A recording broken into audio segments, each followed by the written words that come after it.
continuación el señor Hugo Alejandro Acuña, que es preceptor con ejercicio en la docencia hace más de 30 años y que se encuentra vinculado a la obra de los hermanos misericordistas. Nos va a hablar acerca de los ataques que ha sufrido la obra de la Hispanidad a lo largo de la historia y va a hacer una breve apología de la Hispanidad a través de su conferencia que se titula Una breve defensa sobre la Hispanidad. Muchas gracias, doctor Francia. Excelente, excelente, profesora Moreno, excelente, como siempre, no podíamos esperar menos. Bien, hablando al respecto, no voy a poder dejar de citar autores, no voy a poder dejar de citar textos sobre la Hispanidad y los ataques que ha sufrido la Hispanidad y hacer una defensa sobre la Hispanidad. Me baso en esta conferencia principalmente del texto del profesor, del autor, historiador, el profesor Vicente Sierra, nacido en 1993, fallecido en 1982, y su libro Así se hizo América. Pero también voy a nombrar a otros autores, también voy a nombrar a otros disertantes, a otros intérpretes de esta historia de la Hispanidad, que era el significado de la Hispanidad. En el momento mismo en el que llegan los españoles a América, prácticamente en ese mismo momento han empezado estos ataques constantes, fervientes e incansables contra la empresa, como decía también aquí la profesora Moreno, la empresa que ha sido trasladar esa cultura que es la Hispanidad al nuevo continente, al continente recién descubierto por Cristóbal Colón. Y en este sentido tenemos que decir, como dice don Vicente Sierra justamente, la llamada leyenda negra antiespañola se nutrió con las páginas dedicadas al maltratamiento, y esto lo recalco, al maltratamiento de los indios por parte de los conquistadores, o por parte de los llamados conquistadores, y en tal sentido las españolísimas exageraciones del padre, un ex encomendiero por otra parte, Bartolomé de las Casas, contribuyeron con eficacia a forjarlas. El mismo autor, don Vicente Sierra, nos explica más adelante, nos dice y usa una metáfora. Muchos autores indigenistas, muchos autores liberales de la historia usan o dicen o dan a entender que durante ese periodo de 300 años que abarca desde fines del siglo XV, inicio del siglo XVI, hasta el mismo siglo XVIII inclusive, hubo una eterna e interminable siesta por parte de los españoles, en la cual los españoles que llegaban a América procuraban no hacer nada o simulaban no hacer nada, mientras por lo bajo cometían toda clase de abusos contra los habitantes preexistentes, contra los indígenas del continente americano. Y esto se debe principalmente a una razón política. El Imperio Español había alcanzado en ese momento, primero por su formación teocrática, por su formación justamente centrada en la idea religiosa, y segundo, porque había alcanzado una estabilidad mental, dice don Vicente Sierra, en la cual no se permitía ningún tipo de alzamiento. A este argumento, don Vicente Sierra nos pone el siguiente argumento. Si algo caracteriza al siglo XVI en adelante, es la búsqueda apasionada que España, como Estado, realiza en sus ideas para estructurar normas que se adapten a las nuevas circunstancias económicas, políticas, sociales del nuevo mundo. Labor durante la cual hace y rehace leyes, instituciones, políticas, normas, hasta lograr construir lo que se necesitaba. ¿Y qué es lo que se necesitaba en ese nuevo mundo? En ese nuevo mundo que se empezaba a conocer, a explorar, se empezaba a tratar de tomar contacto, se necesitaba todo un conjunto completo de leyes, pero también un conjunto completo de estructuras administrativas, jurídicas, gubernativas, que además de administrar y de regir, debían estar imbuidas en un solo espíritu, que es el espíritu de la hispanidad. Y en esto les pido permiso a los camaradas. Debo citar al doctor Antonio Caponeto, quien en una reciente conferencia hace esta defensa de la hispanidad. A él le encanta citar a muchos autores, pero también a autores que dan un toque poético a este sentido. Cita a don Manuel Gálvez, por ejemplo, quien llegó a escribir que no solamente por Castilla, es decir, por esa hispanidad, somos gente, sino que por Castilla, que es la clave para la comprensión de la búsqueda de lo que es el alma hispana. Y entonces don Caponeto nos pregunta y nos plantea y nos pone frente a esta cuestión: ¿qué es lo que defendemos cuando defendemos la hispanidad? Nos dice, citando a Agustín Basabe, quien ha definido el espíritu de la hispanidad, diciendo: por ser tal, está más allá de la raza, está más allá del territorio, y seguirá existiendo y triunfando, aunque ya no exista carnalmente, aunque ya no exista físicamente una España. También cita a don Manuel de Góngora, que dice y sintetiza en una frase: mientras España exista, mientras la hispanidad exista, y rece y jure en español su credo, habrá en una sierra un falangista, un requeté en Navarra y un cadete del Alcázar. Y después agrega don Caponeto, por favor, la hispanidad está ejemplificada en dos arquetipos, los cuales simbolizan, y después veremos cómo se prolongan en la historia. Los dos arquetipos que él nombra son el Cid campeador, don Rodrigo de Vivar, y el Quijote de la Mancha, ese personaje creado por Cervantes, defensor, luchador, el manco de Lepanto, que enfrentó incluso con su vida y con su sangre a los moros en la batalla de Lepanto. Cita don Caponeto al sacerdote Fermín de Sadiaga: bajo el pasmo, bajo la sorpresa del mundo, volverá don Quijote a su locura de enhebrar en las estrellas, estrellar a rufianes, enfrentar a criminales y mostrar y conseguir luchar contra monstruos, castillos y rebaños por el honor de una patria, por el honor de Nuestra Señora de España. También cita al poeta Rodrigo de León, que dice palabras significantes, análogas: no cierres mi buen castellano las tumbas de aquellos paladines, nuestro señor don Rodrigo, que supo ganar batallas aún después de muerto, limpiará el orín de su tizona, montará su brioso corcel, rasgará los velos de sepulcros y de cunas, y purgará España de renegados y feroces.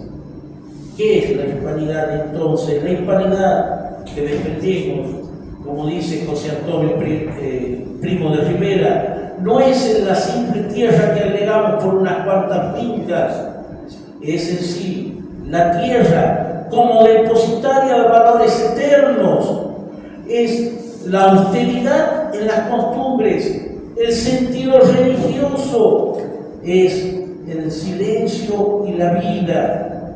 Es el habla y el silencio, es la solidaridad con aquellos antepasados y con nuestros descendientes. La defensa de la hispanidad es una cuestión teológica, no es algo ideológico. Defendemos el brazo armado de la cristiandad, defendemos todo aquello que manda y cumplimos con el mandato cristiano, con el mandato de nuestro Señor, y enseñar, y evangelizar. Es una cuestión mistérica, no es una problemática como nos pintan hoy en día, ni una cuestión simplemente fenomenológica. No, Señor, es una condición, porque adherir a la hispanidad, amarla, sentirla, descubrirla, sentirse honrado de pertenecer a esa hispanidad, es sentirse parte de una fe fundacional y de una fe confesional. Es aceptar un origen, es aceptar también un destino, una vocación, una prosapia y una estirpe. No podemos negar eso. Para resumir todo esto que nos dice don Antonio Caponeto, debemos decir también que el espíritu de la hispanidad puede definirse como todo ese gran conjunto de valores culturales, espirituales, humanos, que unieron a esa España de los Reyes Católicos, a esa España recién reconquistada de la opresión de los moros, a esa España de Isabel y de Fernando y de sus sucesores, con el Nuevo Mundo.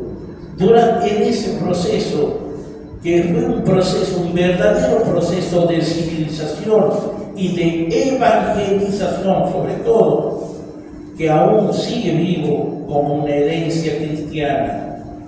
La hispanidad es la fe cristiana como base espiritual y principio de unidad. La hispanidad es la lengua castellana como medio de expresión compartida. La hispanidad es la visión del hombre y de la vida centrada en la dignidad y en la trascendencia de la comunidad. La hispanidad es el mestizaje, no solamente biológico, sino también es el mestizaje cultural y religioso. La hispanidad es el ideal de una civilización cristiana en la que se busca educar, evangelizar, organizar las sociedades en justicia y con la ley. La hispanidad es una realidad histórica y no lo podemos negar. Recalco esto, no lo podemos negar, porque la hispanidad es también una herencia y esa herencia busca rescatar lo mejor del encuentro entre esos pueblos bajo una raíz común. Para entender el espíritu de la hispanidad hay que verla desde la luz de la eternidad. Y fue justamente esa luz la que guió a esos españoles mal llamados conquistadores a mantenerse fuertes en ese mismo espíritu para tratar de mejorar las condiciones de vida cuando llegaron a ese nuevo mundo. Los llevó a tratar de armar un mundo mejor, tanto para ellos como para los indios, los habitantes preexistentes, y para su entorno social. Hay que pensar, y a esto hago alusión a la charla que nos acaba de dar la profesora Moreno, hay que pensar que el español que llegaba al Nuevo Mundo, que el español que llegaba a América, llegaba de bajar la espada después de 800 años de pelear la reconquista contra los moros. Esa lucha fue muy sacrificada, fue una lucha prácticamente eterna para ellos. Y ellos llegaban a América buscando un mundo mejor, tratando de hacer un mundo mejor. Y lo harían de la única forma que sabían hacer: explorando, trabajando, construyendo, armando, buscando siempre mejorar. Lo haría, como dijimos, para tratar de transformar esa América salvaje en su nuevo hogar. Porque ese español que llegaba a América era, como dice don Vicente Sierra, era conservador por temperamento. Y ese carácter de ser conservador, lo heredamos mucho más adelante nosotros también. Somos conservadores por temperamento, y ese es el rasgo de una estirpe fuerte. Se dice que España, más adelante explica Sierra, se dice que España no supo explotar económicamente a América. Quienes tal dicen, explica él, es porque no saben que el español que llegó al nuevo continente era principalmente conservador por carácter, pero también tenía un impedimento ético. Cualquier actividad económica está al alcance de cualquier ser humano. Eso lo dejamos bien claro. Pero el español que llegó a América se dio cuenta que por ese impedimento ético no podía hacer cualquier cosa con el nuevo continente. Sabía que debía convertir a ese nuevo continente, a esa nueva tierra, a ese lugar que la providencia le daba, en su nuevo hogar. Y no simple y sencillamente un lugar de explotación, como hicieron los otros imperios. Y permítame que en este momento haga referencia a esos imperios. Para británicos, para holandeses, para franceses, e incluso para los mismos compañeros que tenían España, el imperio lusitano, el imperio de Portugal, cuando llegan al continente americano y se encuentran que estaba habitado, ellos directamente no toman a los habitantes preexistentes como personas, y no tienen tapujos en decir que esos habitantes preexistentes, los indios, no tenían ninguna dignidad, ni tenían acceso, ni podían tener ningún tipo de derecho, y no les importó usarlos como a mano de obra esclava, o no les importó deportarlos, no les importó sacarlos de sus tierras. Incluso hoy en día no les interesa a los norteamericanos, a los anglosajones norteamericanos, reducir a esos pueblos originales, podríamos decir. No les importó reducirlos, encerrarlos en pequeñas reducciones. Cuando el español llegó y vio que en América se vivía una literal situación de barbarie, dijeron que eso no podía ser por propio deseo. Y por ello mismo, el español que llegó a partir del siglo XVI hizo de esto una empresa, término que ha usado la profesora Moreno. ¿Qué significa hacer una empresa? Una empresa es, primero que nada, invertir de lo suyo para poder obtener algún tipo de ganancia. Pues bien, sí, los españoles hicieron de este proceso de evangelización, de civilización, una empresa, pero primero que nada aportaron de lo suyo, no vinieron a extraer, no vinieron a sacar, como hicieron los ingleses, los franceses o los holandeses. La figura de los reyes católicos, en especial de la reina Isabel, fue fundamental en esta práctica. Insistieron, dice Vicente Sierra, que fueran respetadas las costumbres de los naturales en cuanto no fueran en contra de la moral, del orden y del derecho natural. Y es que ocurrió en ese naciente imperio que se estaba formando, ese imperio hispanoamericano, ocurrió algo que no ocurrió con los demás imperios o con los demás europeos que se lanzaban al mundo.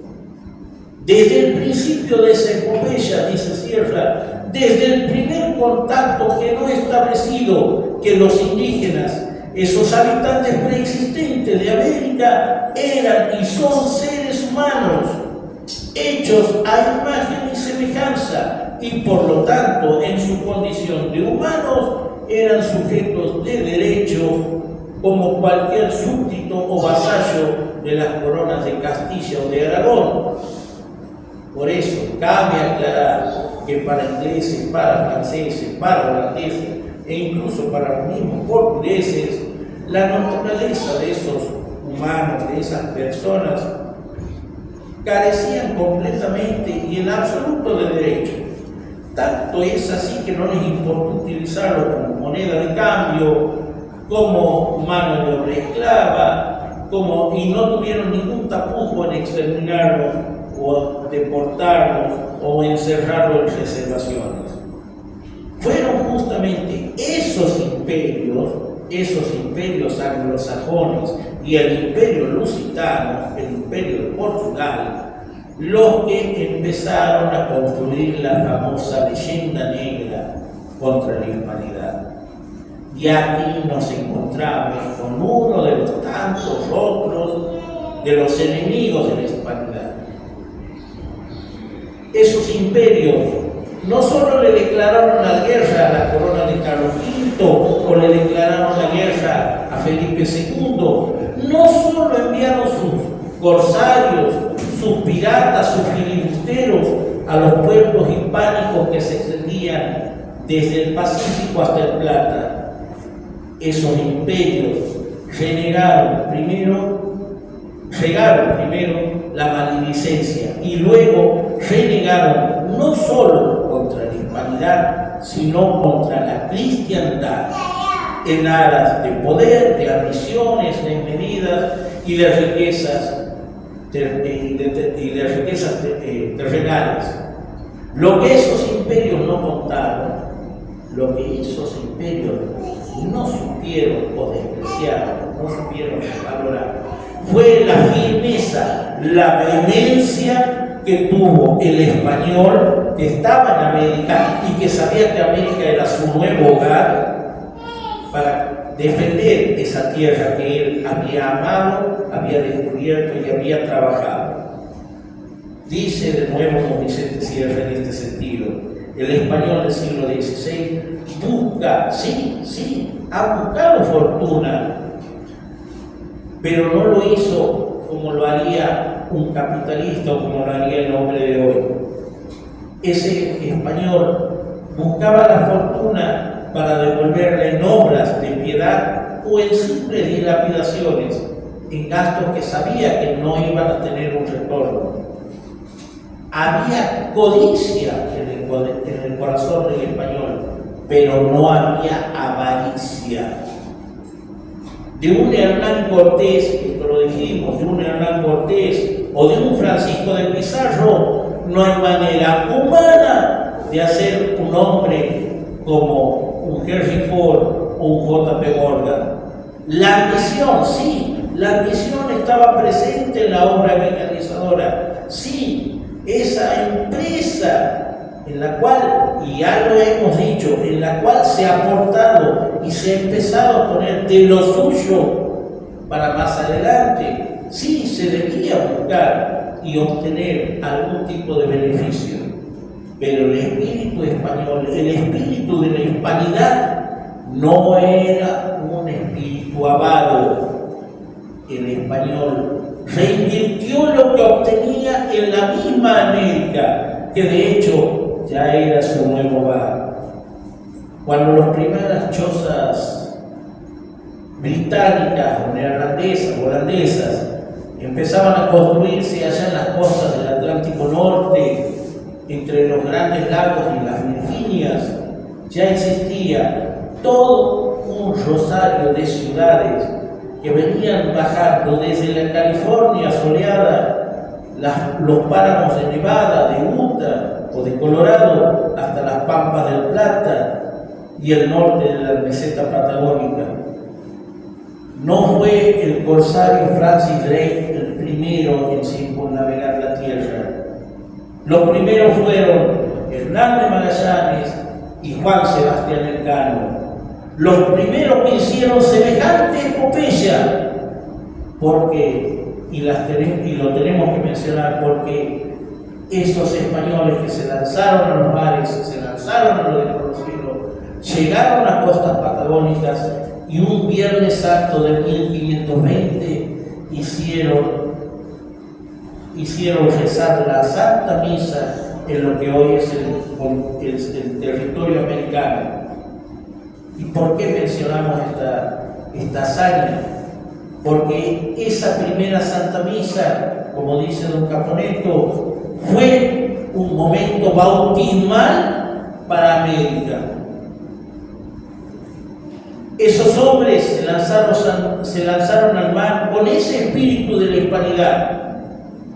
Salieron cientos de marinos en toda una flota y volvió solo una nave, solo un pequeño barco con algunas docenas de sobrevivientes.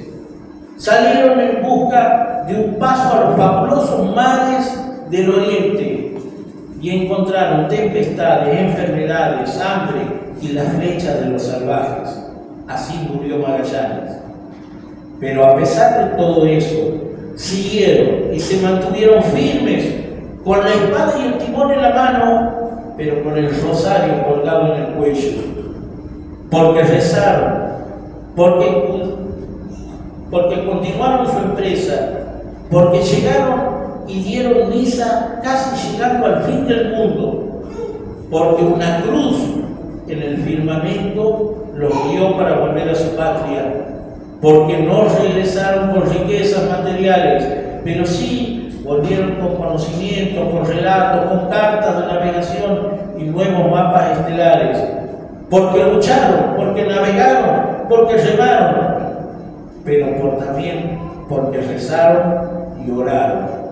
Ese es el espíritu de la hispanidad, esos Quijotes del mar que no dejaron de continuar su empresa, que no dejaron de continuar navegando, aún sabiéndose derrotados. Entre tanto, en el continente americano, en los nuevos dominios, florecían en tierra firme ciudades, pueblos, comarcas, todo lo que mejor se podía hacer para mejorar la vida, con la mejor infraestructura que se podía. Así encontraron donde faltaba el agua, se cavaba un pozo o se hacía un acueducto. Donde la selva abrazaba, se usó el machete y se sacó con las manos las raíces salvajes. Y no solo eso se hizo. En esas ciudades surgieron iglesias, catedrales, escuelas, conventos, hospitales, hospicios, hasta incluso universidades en las cuales todos estudiaban el latín, la dialéctica y la filosofía. Platón, San Agustín y Virgilio eran leídos y estudiados en México, en Santo Domingo, en el Cusco y en la Córdoba de la Nueva Andalucía. Todas esas obras las pagó el español con su esfuerzo, con su sacrificio, y los hijos del mestizaje aprendieron a leer y a escribir tanto la lengua de su padre, la lengua hispánica de su padre, como la lengua de su madre india, porque fueron ellos los primeros que escribieron una gramática de los pueblos americanos. Y fueron esos hijos de las conquistadas indias por los conquistados, los que tomaron la espada de su padre y bajaron por ríos, por selvas, por páramos, para continuar la obra civilizadora y evangelizadora. Dice don Vicente Sierra, España tuvo que hacerlo todo. Debe comenzar forjando la razón misma del ser para esa empresa que la providencia les puso enfrente. Pero todo lo encomienda y todo lo consigue resolver porque tiene un instrumento maravilloso, la conciencia. La conciencia cristiana, que fue esa luz interior que iluminó en la fe en Cristo a esos españoles, que les permitió discernir entre lo bueno y lo malo, entre el bien y el mal, y también a la luz del Evangelio, con la responsabilidad moral ante Dios, ante sí mismo y ante todos los demás, ante ese conjunto social del cual no podía estar ajenos. Voy a sintetizar y me voy a dirigir directamente al final de esta charla, haciendo uso de las palabras de Juan Luis Gallardo en su libro Crónicas de 5 siglos. Bastó poco más de un siglo, en efecto, para que España incorporara a la civilización cristiana un nuevo continente. Esa labor esforzada incluso se prolongó más allá de tal lapso. Durante el mismo imprimió un nuevo signo a las vastas regiones conquistadas, se aseguró su dominio y se le otorgó el carácter que lo distingue.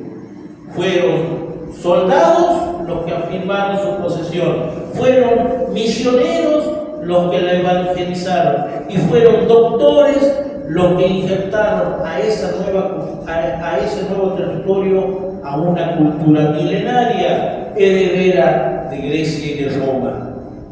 Si bien cada uno de esos españoles, de esos hispanos que llegaron a América, tenían algo de soldado, algo de misionero y algo de doctor, podemos considerar a la civilización, al conjunto de la civilización americana, como una obra colectiva de toda la hispanidad, que trajo a estas costas una fe verdadera, el derecho, la lengua, las ciencias y las artes. Es así que el fraile don Francisco de Paula y Castañeda, allá en el siglo XIX, llegó a escribir de manera hiperbólica una sola frase que sintetiza todo esto: por Castilla, por la hispanidad, somos gente. Muchas gracias.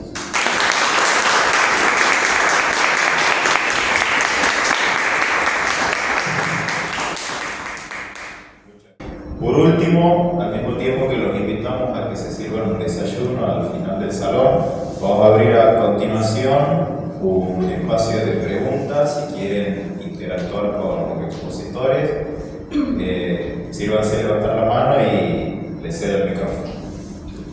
¿A quién va dirigida la pregunta? Y la pregunta. Buen día, me dirijo la pregunta a cualquiera de los dos. Antes que nada, felicitarlos, maravillosas las dos ponencias. Y básicamente mi pregunta tiene que ver con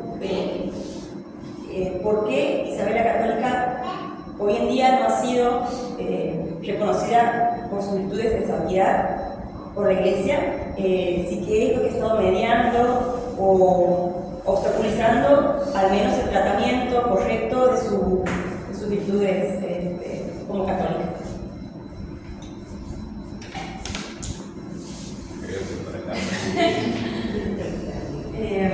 Bueno, es un tema bastante controversial, de hecho. El padre Alfredo Sáenz lo trata un poco por encima nomás, pero lo trata en el libro que escribe sobre Isabel la Católica. El proceso de beatificación, si mal no recuerdo, se abre en los años 50, 1950, y avanzaba bien. De hecho, causas para beatificarla sobran. Y cumpliéndose 500 años de la conquista, en 1992, el Papa Juan Pablo II tiene la intención de en ese momento, aprovechando, digamos, los 5 siglos, de beatificarla, pero surge toda una campaña pro-judía que es la que obstaculiza, y el Vaticano termina cediendo y postergando el tratamiento de su beatificación. Justamente lo que más se le recrimina es la expulsión de los moros, la expulsión de los judíos, porque en realidad, bueno, la intención justamente cristiana de defensa de la fe debería ser una causa de beatificación y no un impedimento de ello, ¿no? Respondan más o menos.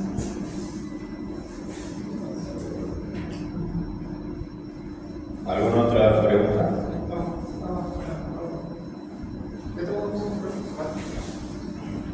Para la profesora Moreno, ¿cuál cree usted que ha sido o cómo ha manejado Isabel la Católica las relaciones con los nobles durante ese periodo de normalizado de inmoralidad, de perversiones dejados por su hermano?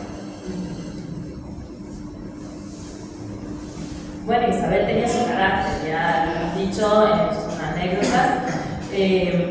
Ella no hacía distinción, digamos, de si es una persona noble, si es una persona rica, si es una persona pobre. Ella a todos los trataba con justicia y nunca se guardaba las correcciones. Ella fue muy severa cuando tuvo que hacerlo.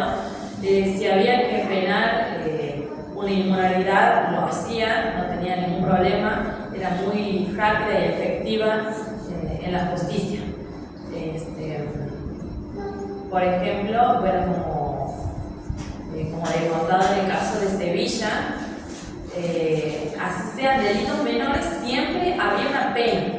Siempre, por ejemplo, cargar una especie de escapulario que denotaba que había infringido alguna ley moral o hasta la pena capital, siempre de alguna manera se pagaba.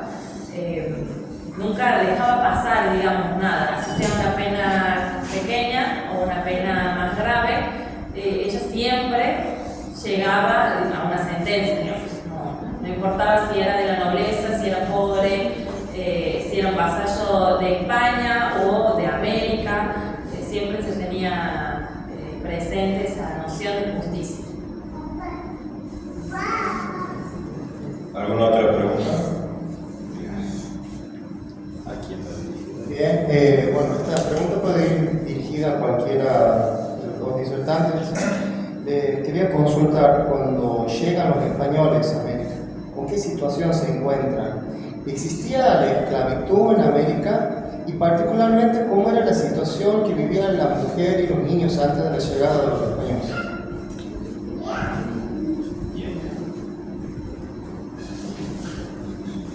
Bien, es una interesante pregunta. En mi ponencia lo estamos por tocar al tema, lo he obviado, pero es necesario. Cuando llegan los españoles y dicen la frase que menciona Vicente Sierra, esto no es por propia voluntad, es porque se encuentran en una situación de barbarie. Había imperios, sí, había estados, o había formas, digamos, de gobierno en los cuales el más fuerte sometía al más débil. Eran situaciones de barbarie en las cuales los más armados, los más fuertes, sometían a los más débiles.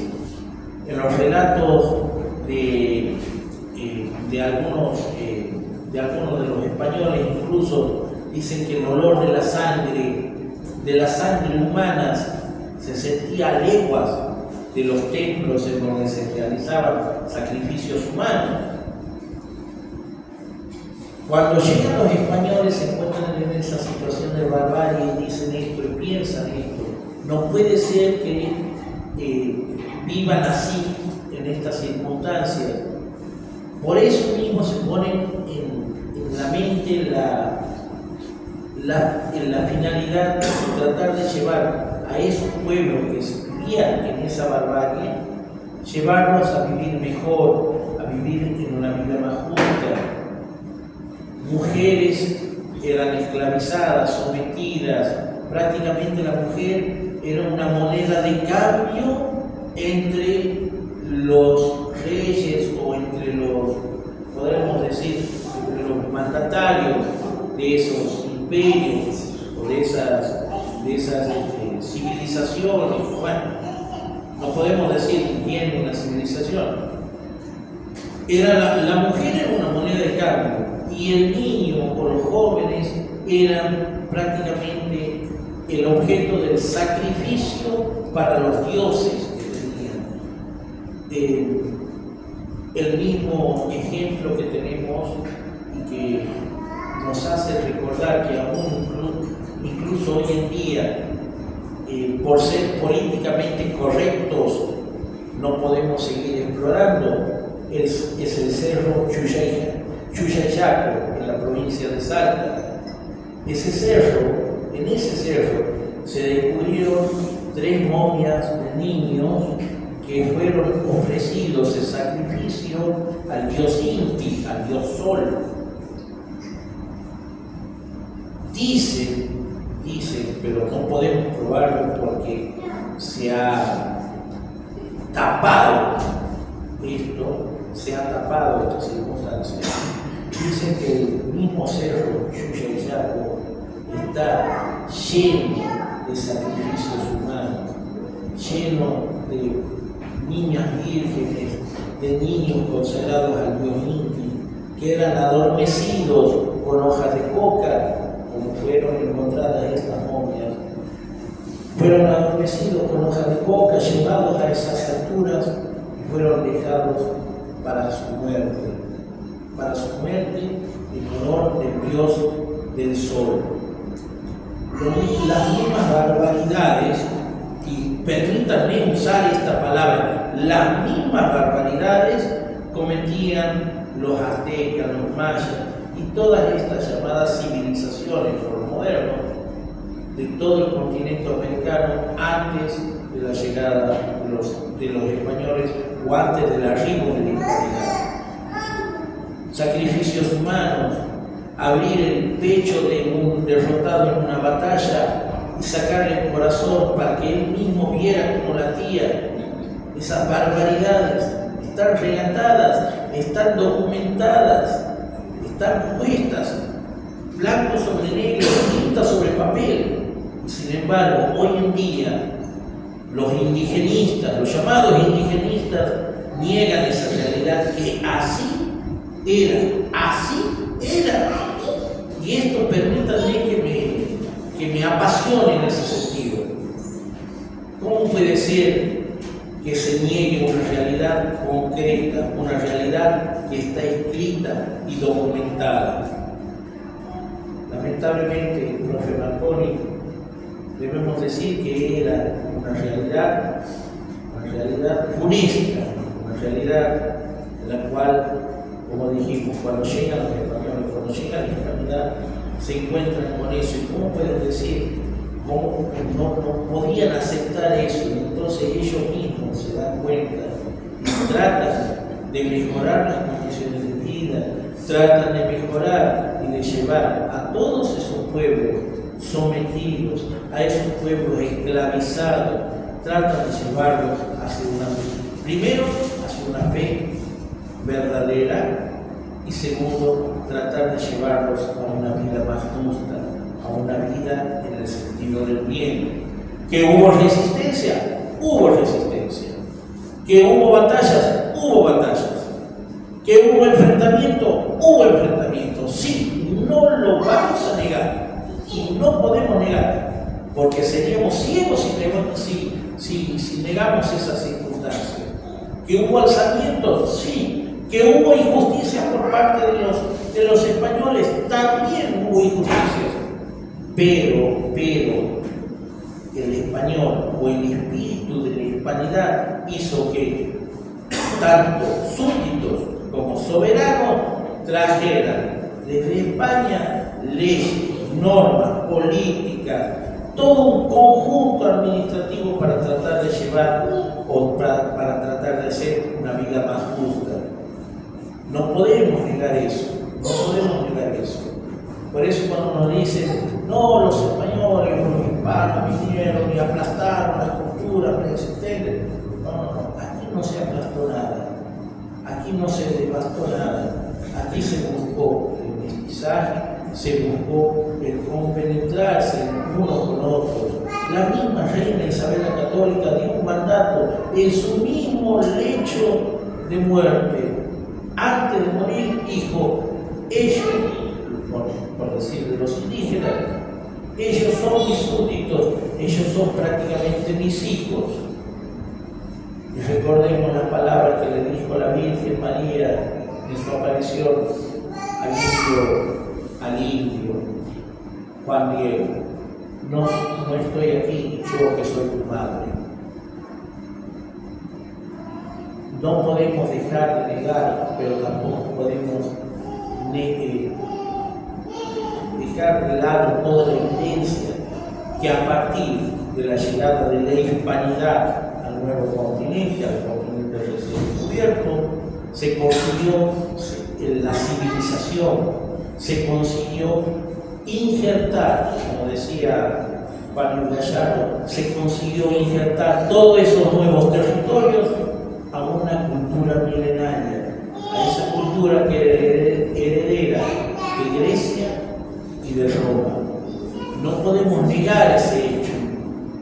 No podemos negar que antes de la llegada de la hispanidad, o antes de la llegada de los españoles, había barbarie, había una situación en la cual todos los derechos humanos, todos los tan mentados derechos humanos de los habitantes existentes del continente eran enajenados, eran completamente burlados, eran completamente desconocidos por los más poderosos.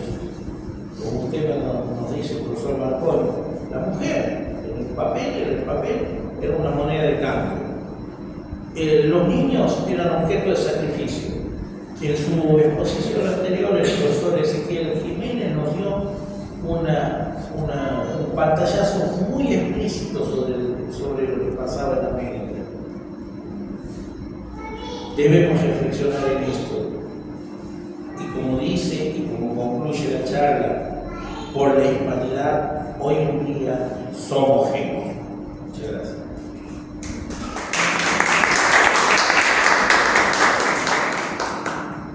Bien, ¿alguna otra pregunta que quieran hacer?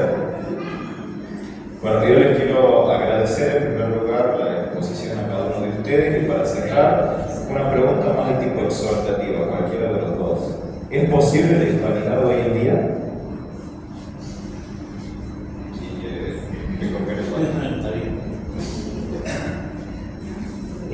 Como dijimos, doctor Francia, la hispanidad está siendo constantemente atacada. Fue constantemente atacada desde el mismo momento en el que se plantó la insignia en la isla de San Salvador, la isla de Guaporanaí, o como la llamaban los originarios. En ese mismo momento, ya cuando empezaron los relatos, se empezó a tejer toda esta leyenda negra. Hoy en día la hispanidad, como modelo de una civilización cristiana, un modelo en el cual se busca evangelizar, formar, administrar, gobernar de una manera mucho más justa, tal vez es posible, pero llevaría muchísimo cambio por nuestra parte. Recordemos que estamos incluidos en una sociedad producto de las ideas liberales que vienen desde la época del enciclopedismo en adelante, la Revolución Francesa, la igualdad, la fraternidad y la libertad.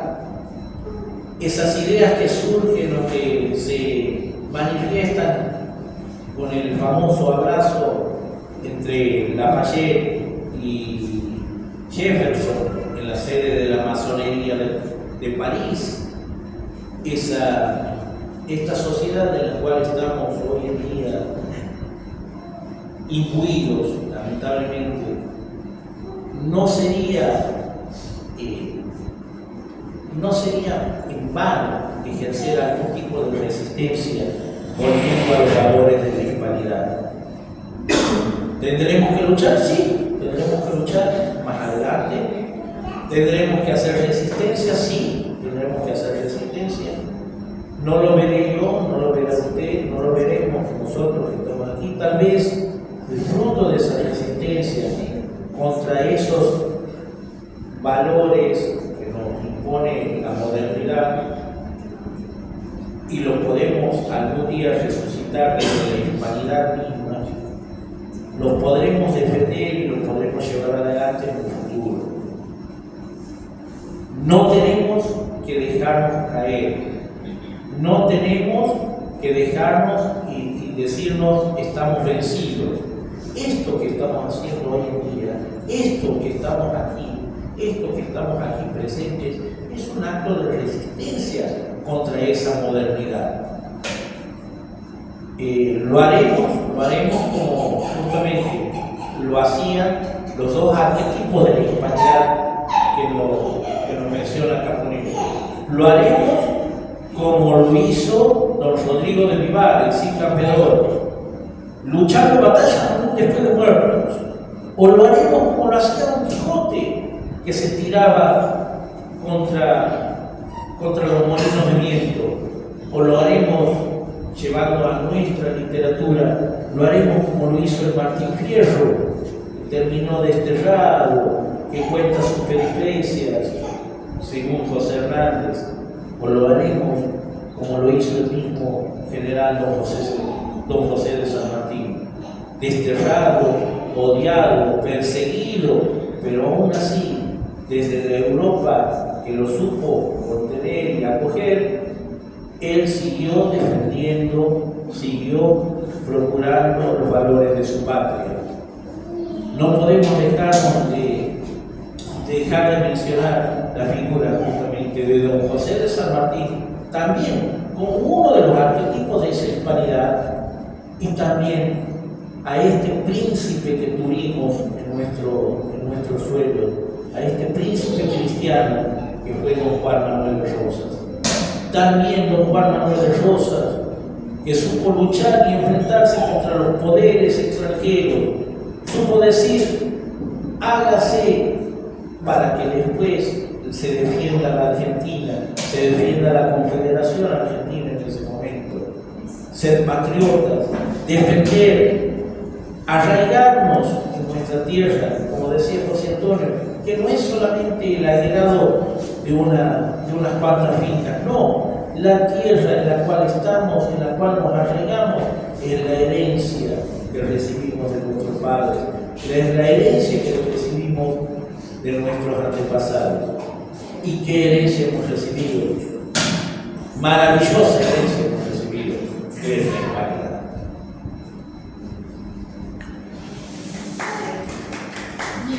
Bueno, muchas gracias. En nombre del Círculo Nacionalista de Santiago del Estero les agradecemos a todos la presencia y los invitamos a que estas reflexiones que nos han propuesto los expositores nos sirvan a nosotros como una inspiración y un modelo que encontramos en los arquetipos que hemos analizado en esta conferencia, y a la vez que nos muevan a todos a la acción en defensa de la hispanidad, que no es otra cosa que la lucha por instaurar la patria en Cristo hoy en día.